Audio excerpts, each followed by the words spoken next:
Olá, esse é o podcast do CAEC. Estamos na quinta edição dessa ótima iniciativa feita pelo Centro Acadêmico de Engenharia Química da UEM nesses tempos de pandemia, para trazer informações, entrevistas, curiosidades e muito mais. Você pode escutar nossos podcasts por várias plataformas, Spotify, YouTube, Anchor, Google Podcasts, entre outros. Se você estiver em nosso canal do YouTube, aproveita e deixa sua inscrição e seu like aí para nos ajudar, que nos deixa muito felizes. Aproveita também e segue a gente no nosso Insta, @CAECUEM. Com a gente aqui hoje, nós temos a Heloísa Bill, da Diretoria de Marketing. E aí, Elo, tudo bem? Oi, gente, tudo bem? Participando aqui pela segunda vez do podcast. E hoje também temos o João Pedro, da Diretoria de Assuntos Acadêmicos. Tudo bem, João? Oi, gente, tudo bem? E também hoje o nosso convidado é muito especial. Ex-aluno da UEM, já trabalhou em várias plataformas de petróleo da Petrobras como engenheiro de segurança e tem ótimas histórias para nos contar sobre sua experiência nessas áreas e afins. Tudo bem, José? Tudo bem, pessoal? Boa tarde para vocês. Primeiro, eu agradeço a oportunidade de participar. Sempre que a UEM fizer um convite, eu procurarei atender da melhor maneira possível, seja para os CAEC, seja para o simpósio, para as mesas redondas. É uma satisfação sempre compartilhar tudo que eu aprendi com os alunos da UEM. A gente fica imensamente agradecido por você participar desse podcast com a gente. Bom, José, conta um pouco da sua experiência pra gente, como que você saiu da UEM e conseguiu ingressar nessa empresa que, para muitos, é um sonho profissional como engenheiro químico. Conta para nós aí toda essa trajetória, desde quando você saiu da UEM. Bom, primeiro eu só vou fazer uma pequena correção. Eu, na Petrobras, nunca trabalhei como engenheiro de segurança. Eu sempre fui engenheiro de processamento de petróleo. Eu acabei, devido à atividade, ser uma atividade hoje considerada de maior risco, né? Uma plataforma é sempre um local de confinado, um gás e óleo que é explosivo, normalmente pressurizado, isso daí, né? Então, isso daí tudo são ingredientes, né, para que a segurança seja vital. Não importa o que você faça lá, mas a primeira coisa que você tem que pensar é segurança, né? Então, eu acabei acumulando uma experiência, eu acabei dando aula na UEM por seis anos no curso de Engenharia de Segurança no Trabalho na disciplina de avaliação de riscos, né? Então, acabei me envolvendo com isso, mas não porque eu especializei em segurança, mas sim porque por uma necessidade eu acabei aprendendo. Então, por que você escolheu a engenharia química? Você sempre quis fazer esse curso ou antes tinha ou teve algum outro interesse? Olha, eu estudei no Colégio Santo Inácio, depois fui para o Gastão Vidigal, e quando eu fui para o Gastão, eu fui estudar à noite, eu fui trabalhar no laboratório de análise clínica do Laboratório São Lucas.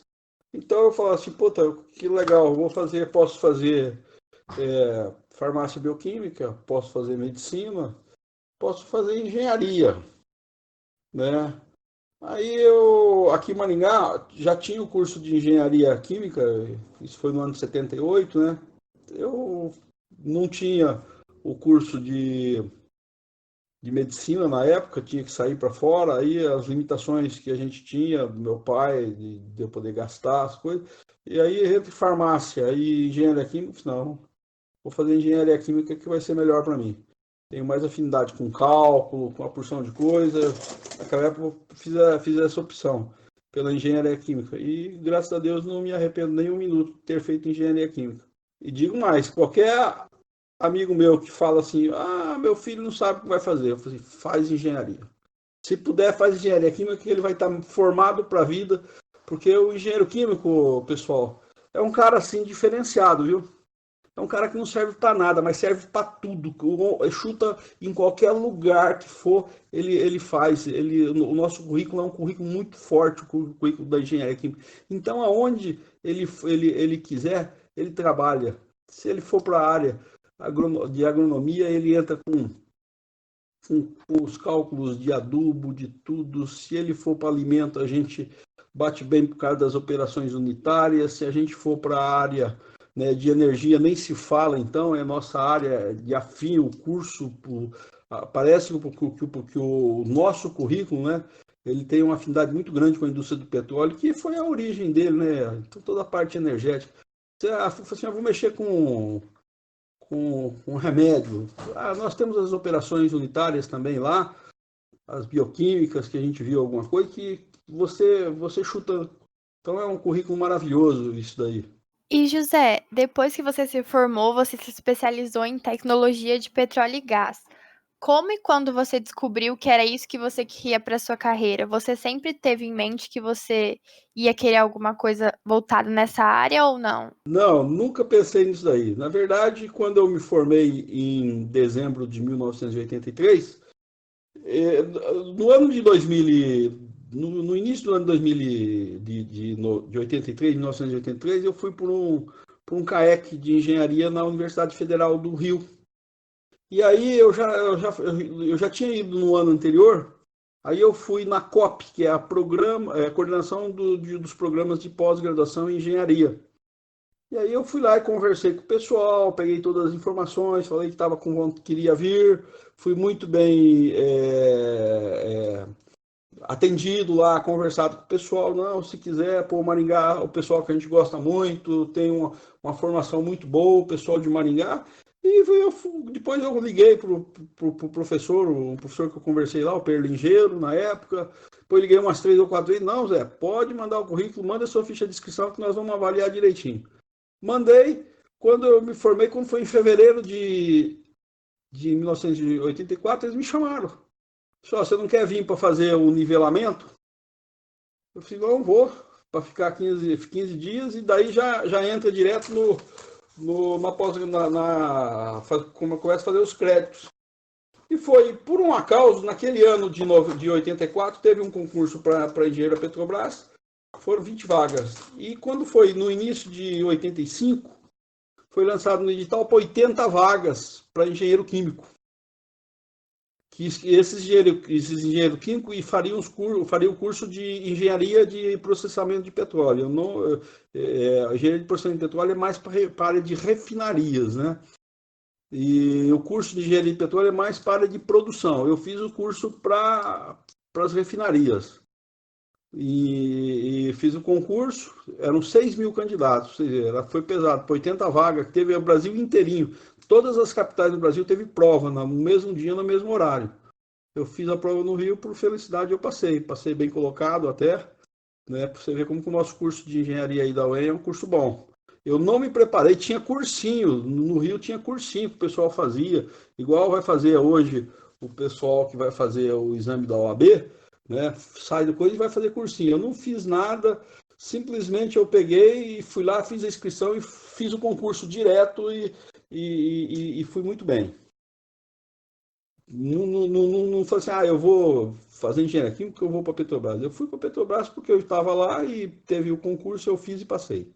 E depois de toda essa sua formação, você também cursou 2 MBAs, uma em qualidade e outra de gestão empresarial.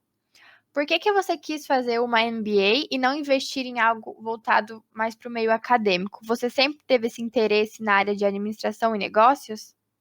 Bom, não é bem assim, Elô. Quando eu me formei lá em 83, depois eu fui fazer mestrado no Rio, né? Eu acabei fazendo. Eu não concluí o mestrado logo na sequência, mas depois eu vim para Maringá, eu acabei terminando. Eu saí da Federal do Rio, saí como pós-graduado, né, especialista na área de controle de processos, de simulação de processos e controle ambiental na época. Você fazia as opções que você queria fazer a sua especialização para fazer a tese, né? Na época, eu acabei fazendo isso daí, controle de processos, simulação.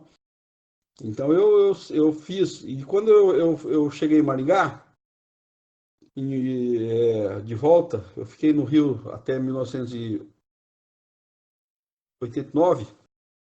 E em 89 eu voltei para Maringá e não tinha ainda o programa de mestrado na engenharia química aí. Tinha o programa, eu fiz o curso eu fiz um vestibular para administração de empresa. Nessa época já, eu entrei em 85, em 88 eu já fui ser chefe de produção da plataforma de Pampa. Então eu já vi que eu falei assim, olha, se eu quiser crescer na Petrobras, a maneira de crescer não é ser técnico, mas ser gerente, né? Então, o que é que eu fiz? Eu falei assim, então, infelizmente, eu falei muito bem do nosso curso de engenharia química, né? A gente sai muito bom técnico, só que a gente sai muito mal na parte de relações humanas. A gente não tem uma disciplina, não tem nada. E de cara, quando eu entrei na Petrobras, eu fui trabalhar na área de gás, fui cuidar de 15 operadores e 2 supervisores. Imagina, você saiu de uma universidade, depois foi fazer um curso de engenharia de petróleo pela Petrobras, pesadíssimo, você nunca viu uma cadeira de relações humanas. E aí foi aí, realmente depois disso eu fiz uma gestão para a qualidade total, depois eu fiz gestão empresarial. Eu acabei terminando a minha tese com o Mauro Ravagnani aí, deve conhecer, professor da UEM, né, muito meu amigo. Estudamos juntos lá na época do curso da graduação, e ele ficou aí pela UEM, e depois eu acabei fazendo o meu mestrado, terminei com ele, na área de Pinch Technology, na área de otimização energética. Então eu levei a parte, eu gosto da parte de engenharia demais, né, mas eu vi como caminho de progresso o que é você especializar na área de gestão, na área de relações humanas, e isso daí eu vou falar uma coisa para vocês. Olha, hoje, um técnico que não sabe trabalhar em grupo vai ficar cuidando de meia dúzia de papel debaixo de uma escada no escritório de engenharia, tá? Então, aprenda que hoje é necessário de trabalhar muito. E o trabalho em equipe é o que todo mundo dá valor, tá? Um cara que chega é truculento para trabalhar com pessoas, é difícil de trabalhar, relacionamento ruim, dificilmente ele vai conseguir um lugar no mercado. É mais fácil um aluno mediano, né, que tem uma boa capacidade de relações, de liderança, de aceitação do seu grupo, do que um cara que é 10, mas não consegue se relacionar com ninguém. Isso eu cansei de ver exemplos, né? Porque na sequência eu fui para a plataforma de Pampa, fiquei de 88 a 96, mas em 92 eu já assumi a gerência dessa unidade. Uma plataforma muito grande, com muito gás sulfídrico, uma plataforma muito perigosa. Eu fui gerente dessa plataforma aí, né, até 96. Depois de 96 a 2004, eu fui gerente da plataforma de Garopa, que era um monstro de grande. A maior plataforma que a Petrobras tem até hoje. Essa plataforma processa 200 mil por dia. É uma plataforma ela era uma central, recebia petróleo de quase 20 plataformas que ela processava. Eu fui gerente dessa unidade aí. Então, eu acho que, talvez você até pergunte, mas o que é importante hoje para os alunos que saem? Pense bem, faça um MBA na área de gestão, que se quiser fazer na área de engenharia de segurança do trabalho é bom, mas se fizer em gestão empresarial, vai te dar uma cancha muito boa, porque dificilmente você vai para o mercado de trabalho e eu vou contratar você para ficar fazendo projetinho aqui. Não, você vai trabalhar, vai chegar lá na empresa, lá, o cara vai te jogar 20 funcionários, 30, uma equipe inteira, você vai ter que comprar material, vai ter que fazer isso aí, vai ter que mandar a gente embora, vai saber se o cara é bom ou ruim. Isso aí é o normal do dia a dia, em qualquer empresa vai ser desse jeito, pessoal. Né? Então, a gente se capacita, a gente faz uma capacitação técnica muito grande, muito mesmo, curso maravilhoso esse da UEM, mas ele deixa muito a desejar. Ele e todos os outros cursos de engenharia, né? Porque você se forma tecnicamente, mas não na área de gestão. Então, é uma complementação.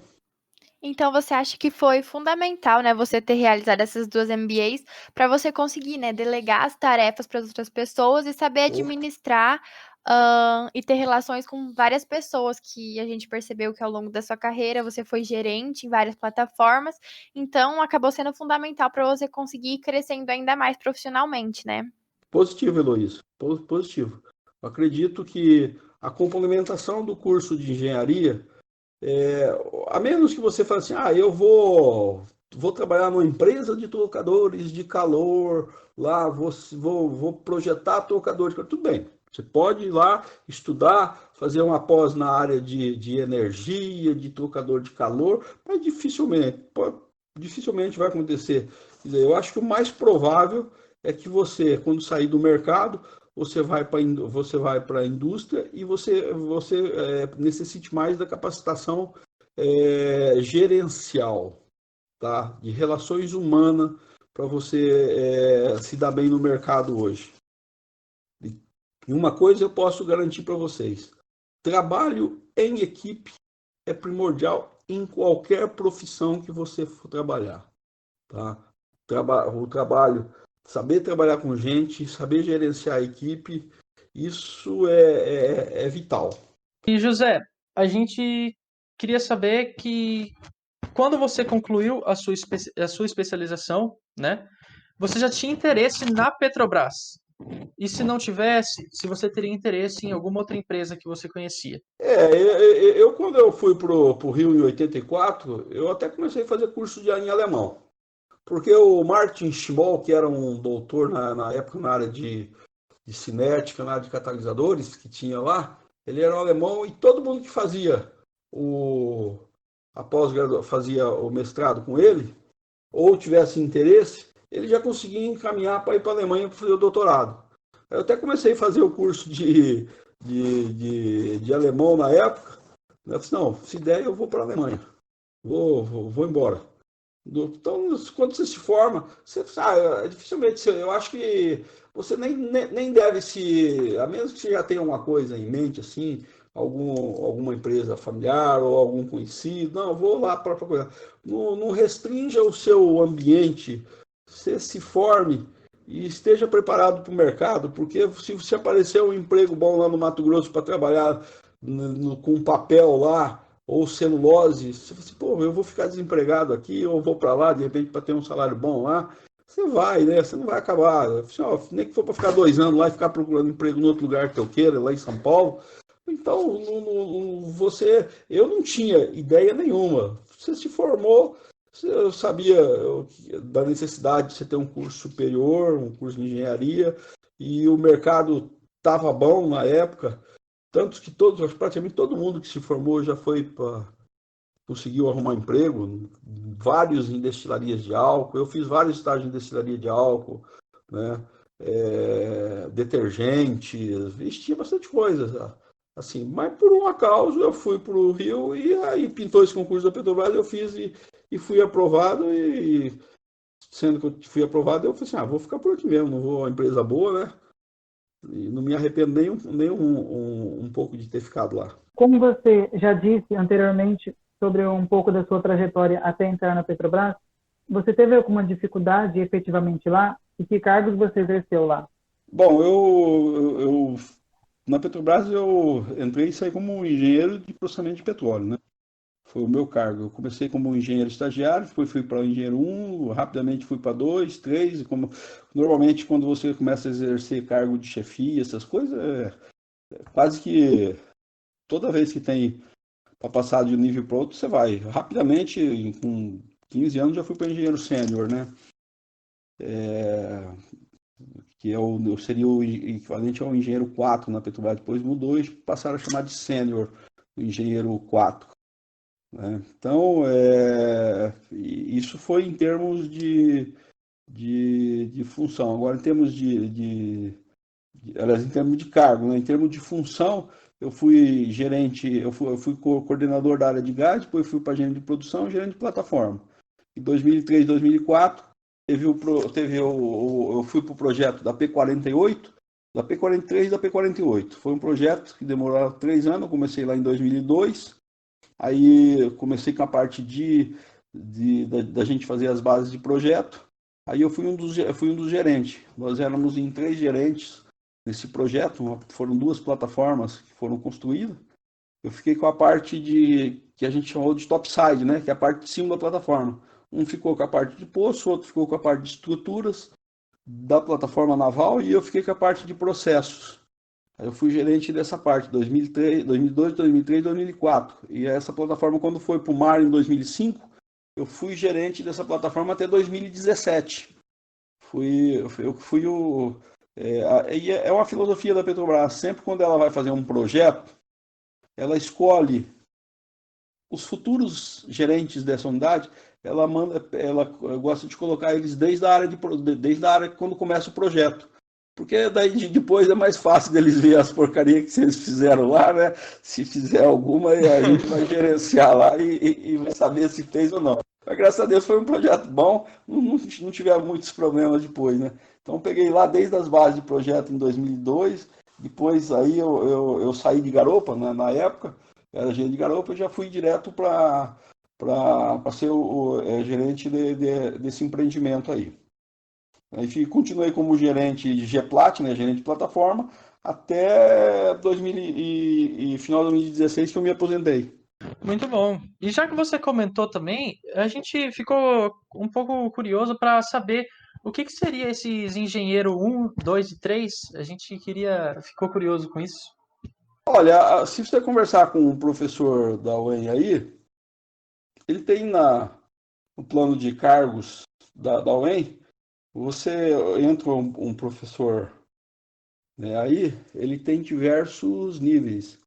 Ele entra como professor assistente, nem como assistente, tem um antes de ser assistente, depois ele vai para assistente, depois ele vai subir. Então isso aí faz parte do plano de cargos e salário da Petrobras. Você entrava como engenheiro estagiário quando você faz o curso, quando você terminou o curso lá de engenharia de processamento de petróleo, você passa para engenheiro 1. E aí dentro do engenheiro 1 você tem 5 letras, A, B, C, D e E. E assim 2. E aí você vai gargando. Porque a cada vez que você ia aumentando, isso aí você passava o nível, você ganhava 3, 4, 5% de aumento de salário, aumento real, né?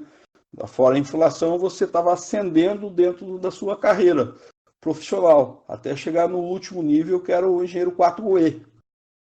Tá certo? Que esse acho que deve ser o objetivo de todo mundo, né? Isso daí dá uma ascensão em termos de salário muito boa dentro da Petrobras. Na UEM também.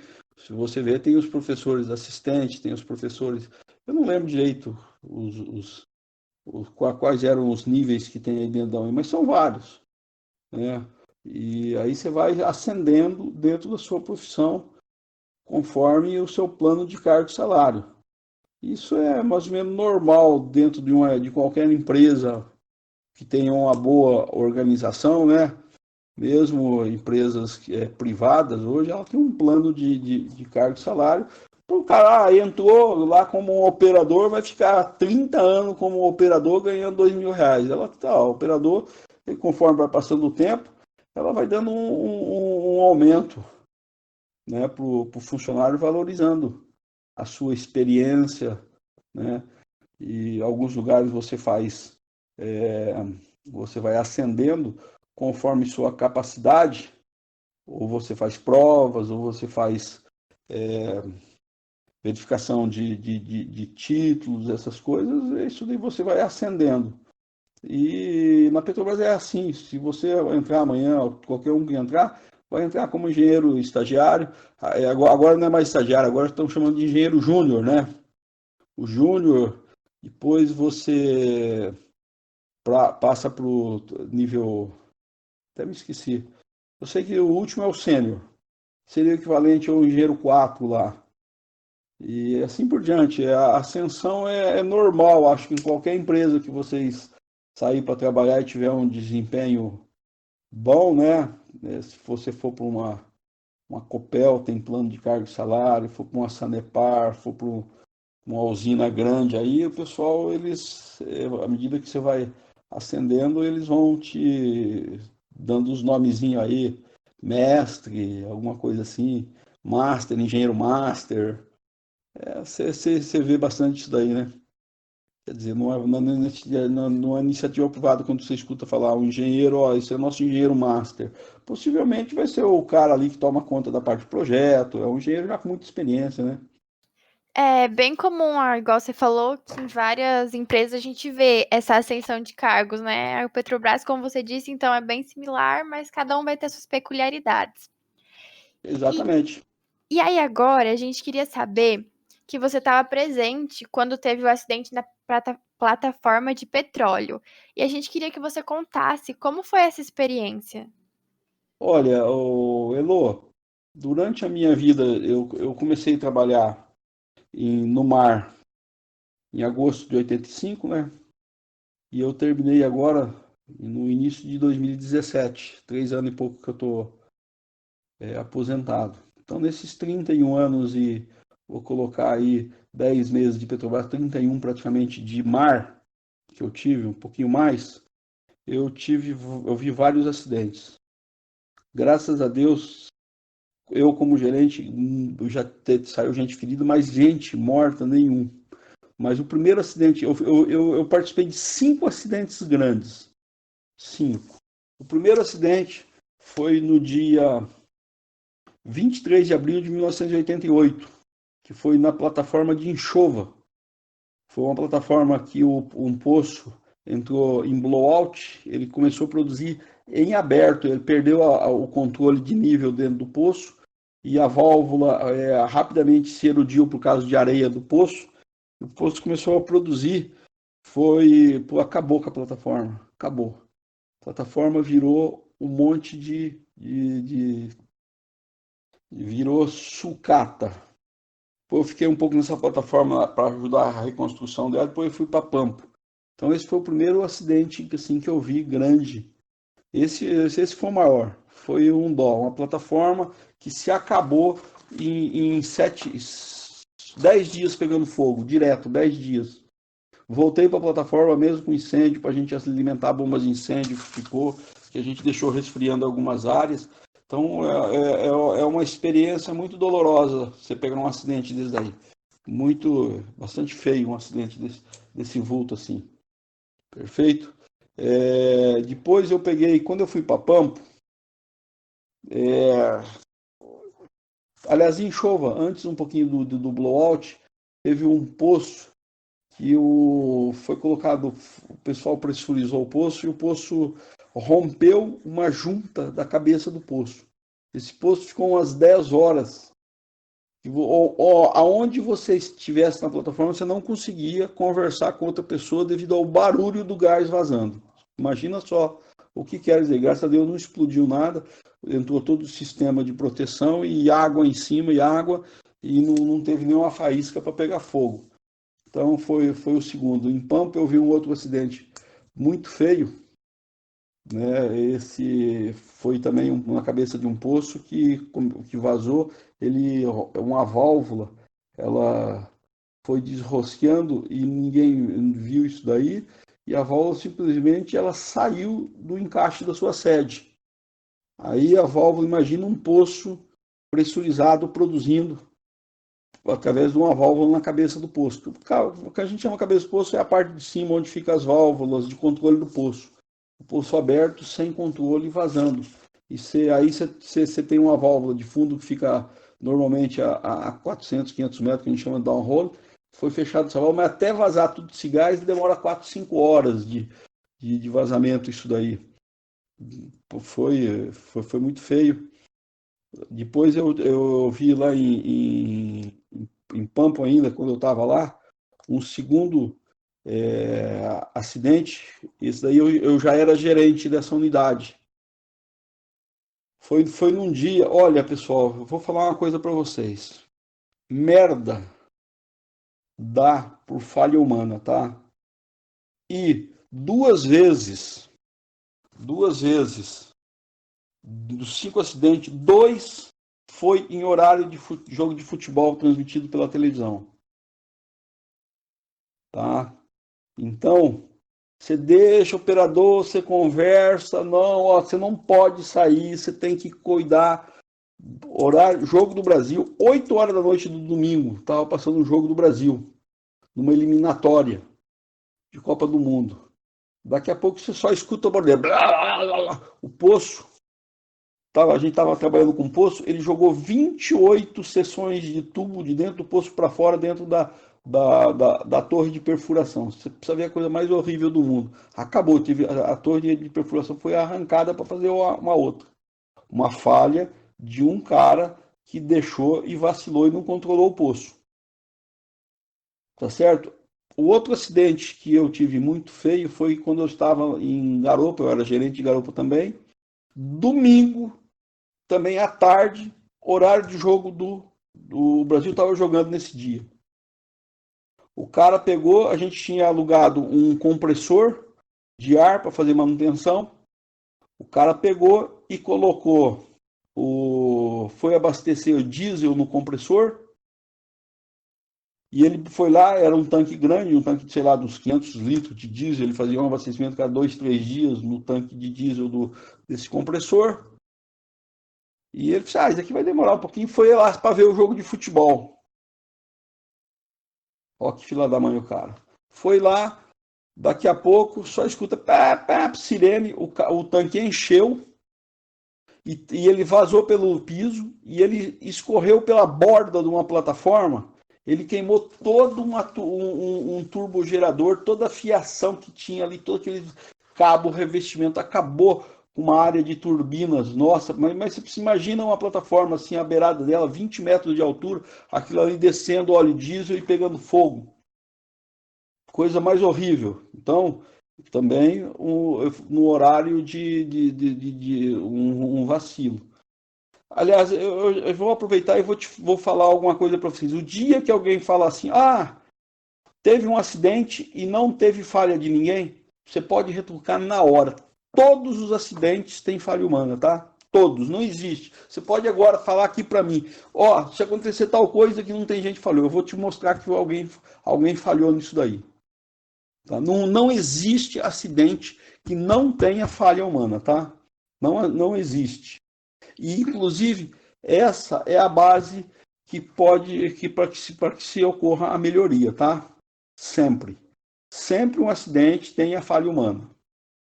Então, esses 5 acidentes que eu vi. Depois, quando a gente... já vou até aproveitar e falar algumas coisas, né?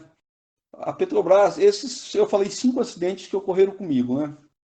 Mas na Petrobras tiveram 4 acidentes grandes. Que foi a perda, alguém já ouviu falar da P36?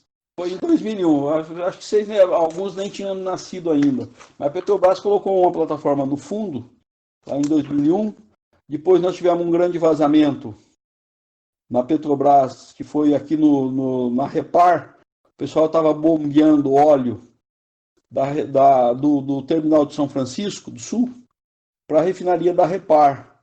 E nós jogamos 4 milhões de litros de óleo no Rio Iguaçu. Esse foi um acidente ambiental muito feio. Depois a Petrobras, naquele ano, ela teve um outro vazamento de óleo muito grande na Baía de Guanabara, no terminal da Ilha d'Água. Também numa transferência de navio, foi feita uma manobra e houve uma falha de comunicação, o cara fechou uma válvula e outra era para abrir uma, abriu a outra, e aí teve um rompimento, ligaram a bomba e rompeu teve uma falha lá, um rompimento de um anel lá também, e nós jogamos 1.200.000 litros de óleo dentro da Baía de Guanabara.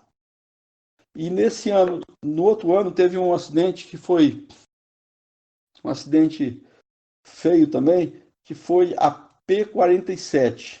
Essa plataforma, ela teve um problema de blackout de energia. Você sabe que existe na hidrodinâmica, existe um ponto que a gente chama de ponto de equilíbrio. Se você pegar aí alguma coisa que está na sua frente, na sua mesa de vocês aí, pega um caderno qualquer, você segura ele num canto e você coloca ele de pé do canto. Dependendo, você chega na iminência, chega num ponto que o caderno, se você soltar ele em cima da sua mesa, aí ele não volta mais à posição original que ele estava, ele vai sempre virar. Então essa plataforma, o ângulo de adenamento dela era, sei lá, acho que 36 graus, ela chegou a 35,5, mais meio grau, ela entrava numa fase irreversível de tombamento e ia para o fundo. O navio inteiro, uma plataforma inteira ia para o fundo também. Então esses acidentes culminaram que a Petrobras contratou uma empresa que vocês até de repente já escutaram falar, Dupont. Dupont é uma empresa, na verdade o dono é francês, mas é uma empresa americana. e ela é muito grande na área de petroquímica, na área de polímeros. Esse pessoal produz muita coisa. Até na área de agricultura hoje eles têm. O pessoal da Dupont, você vê, até semente você vê deles. O pessoal trabalha muito com fertilizante no mundo inteiro. E o dono dessa empresa, ele perdeu 2 filhos numa fábrica de pólvora. E ele tinha 5. E ele botou os procedimentos lá, isso há mais de 150 anos atrás. Ele colocou os procedimentos lá em 1850, mais rígidos de segurança que tinha. E a Dupont virou uma referência na área de segurança no trabalho. Então, quando falou ali, falou de engenheiro de segurança, todos os gerentes de plataformas fizeram os cursos da Dupont. Mas foram muitos cursos, não foram pouco não. Eu fiz cursos assim de semanas.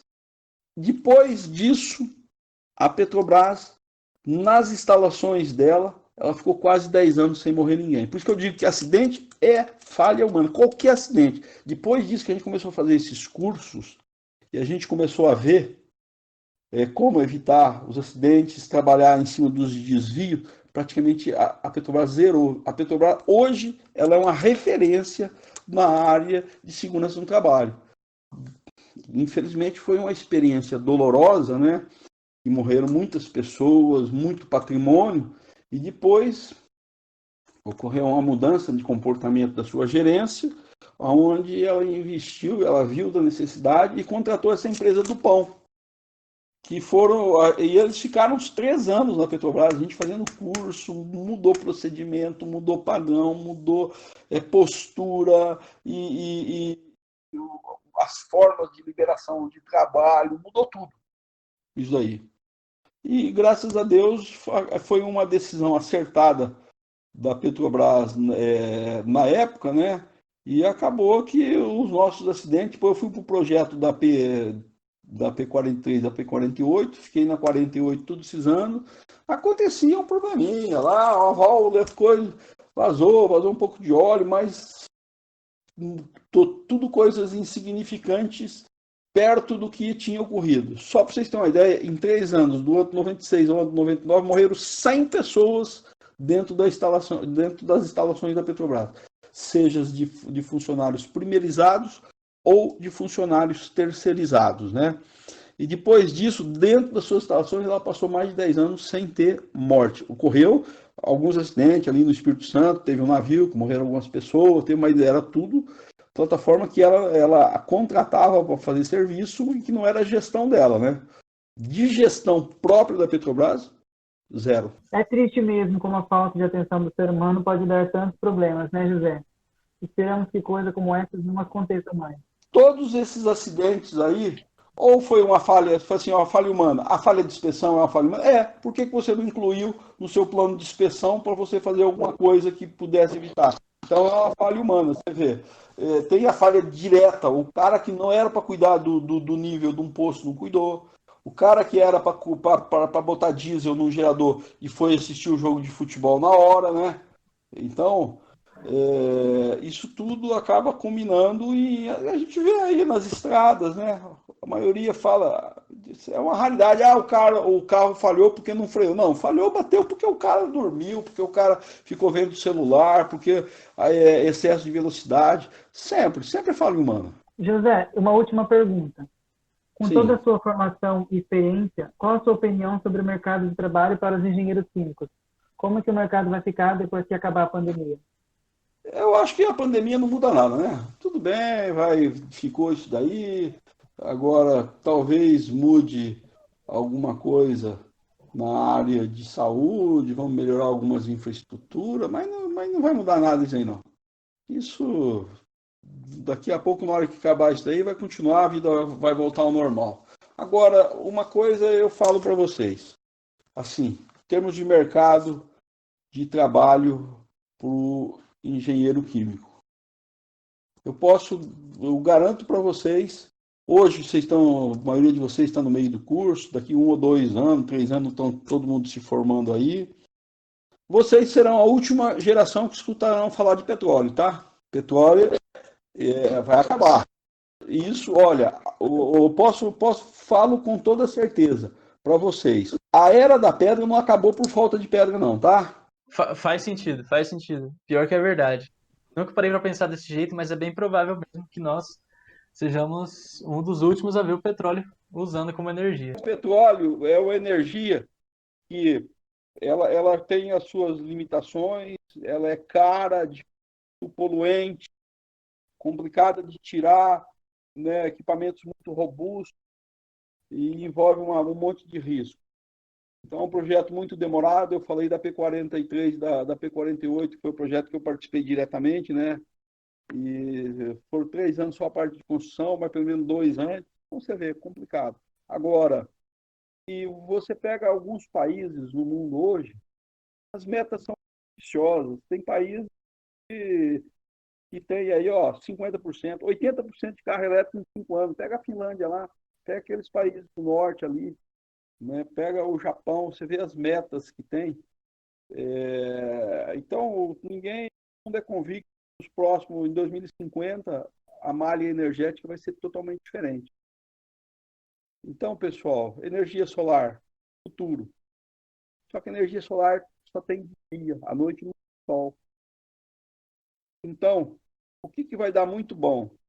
Energia solar, ela tem que casar com outro tipo de energia. Eu hoje falo assim, a energia solar eu não gasto.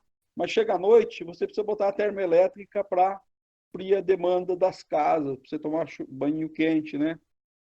Então, pessoal, o que é que eu posso falar para vocês assim de carteirinha? Qual é a energia que casa bem com energia solar? Geração de hidrogênio vai se dar muito bem. As biomassas, né? O próprio álcool. No petróleo, vai existir petróleo? Vai. A gente vai ter que fazer tinta, a gente vai ter que fazer graxa, a gente vai ter que fazer porção de coisa. Mas não o petróleo em si como combustível. Vai ser muito pouco, cada vez vai ser menos, né? Então, a energia, você tem energia eólica, a, a, a solar, a geração de hidrogênio, a energia nuclear. Infelizmente, a energia nuclear teve esses acidentes, mas no dia que se dominar perfeitamente os riscos da energia nuclear, ela vai ser uma energia com potencial grande. Imagina se integra uma partir, um pouquinho de matéria e vira um mundo de energia, né? Então, é questão de tempo isso daí, da gente dominar essa energia. Isso daí é mercado para o engenheiro químico. Perfeito? Então, outro campo do engenheiro químico. O Brasil, o que no Brasil, os 20 anos, segurou o Brasil? Falei assim, o Brasil é grande, mas foi o agronegócio, né? Então, o agronegócio tem um campo muito grande para o engenheiro químico, seja na área de fertilizantes, seja na área de inseticidas, herbicidas, processamento de grãos, processamento de matéria-prima, produção de alimentos. Isso daí tudo é campo para o engenheiro químico, né? Nós somos um país, hoje, nós somos um país agrícola. A nossa formação, e a gente, né, ficar muito satisfeito da gente ter essa imensidão de terra e não deixar os chineses se apoderar disso daqui e a gente, né, mandar nisso daí. Esse eu diria que o engenheiro químico é uma área, um campo vastíssimo que ele tem aí de trabalho, né? Então, o agronegócio, as fontes renováveis de energia aí, álcool via mandioca, álcool via cana, álcool via milho, porque além de produzir milho, produz muita ração, muita comida ainda que sobra do milho. Então, é um campo bastante vasto para o engenheiro químico. Quem dominar isso daí, tenho certeza que vai estar o mercado aberto para ele. Bom, então agora que você já respondeu as perguntas, a gente vai fazer um jogo com você. Chama Ping Pong ou Pense Vamos Rápido. lá no ping-pong. Você já sabe como que funciona? Não, nunca participei. Então eu vou explicar rapidinho para você. Eu vou falar Tá. uma palavra e Ah, aí você vai falar a primeira ideia ou palavra que tiver em mente. certo. Aí uma música. Ó, rock. Pode ser U2, Queen. Gosto de todas elas daí. Tá, agora uma cidade. Cidade? Rio de Janeiro. Um livro. O Manual de Engenharia Química. Gosto de folhear aquilo ali, viu? Tem muita coisa legal. Agora uma comida. Churrasco, né? Um conteúdo da engenharia química. O conteúdo da engenharia química, energia, parte de termodinâmica, parte que mexe com energia. Um hobby. Um hobby meu era futebol, mas eu já estou com 60 anos, cada vez eu me machuco mais. Caminhada, né? Fazer. Agora vai acabar sendo parecido, mas um esporte. Então eu vou mudar. O hobby aí, não sei muitos aí. O esporte hoje eu vou mais para caminhada. O hobby, então, ficar como.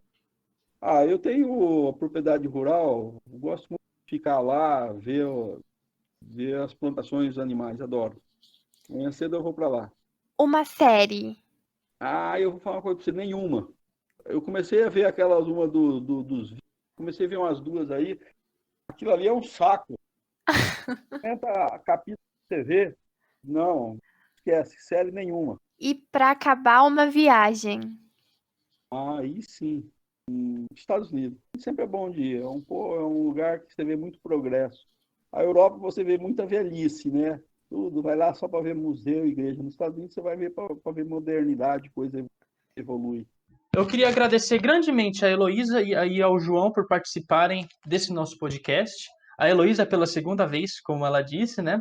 E também quero agradecer muito ao José Valdir, que participou aqui como nosso entrevistado, né? Eu agradeço muito mesmo pelo senhor ter aceitado participar disso com a gente. É uma grande honra ter o senhor aqui com a gente. E não esqueça de seguir a gente nas redes sociais, o Instagram, que é o @kaekwen, e no nosso canal do YouTube. Deixa a sua inscrição e o seu like, se você estiver vendo por aí. Não se esqueça de deixar sua inscrição e seu like. E muito bem, pessoal. Se cuida, fica em casa e vamos sempre nos proteger desse novo vírus que está circulando por aí, né? Sempre em quarentena, nunca descuidando nem um pouco, para todo mundo aí ficar bem. Muito obrigado, pessoal. É isso aí. Ok. Eu agradeço o convite de vocês, estou à disposição e espero que, de alguma forma, eu possa ter agregado algum valor a essa entrevista, ao pessoal que vai escutar isso daí, né, e que sirva de algum tipo de orientação. Muito bom, muito bom. A gente agradece de verdade. Valeu, pessoal. Até o próximo podcast.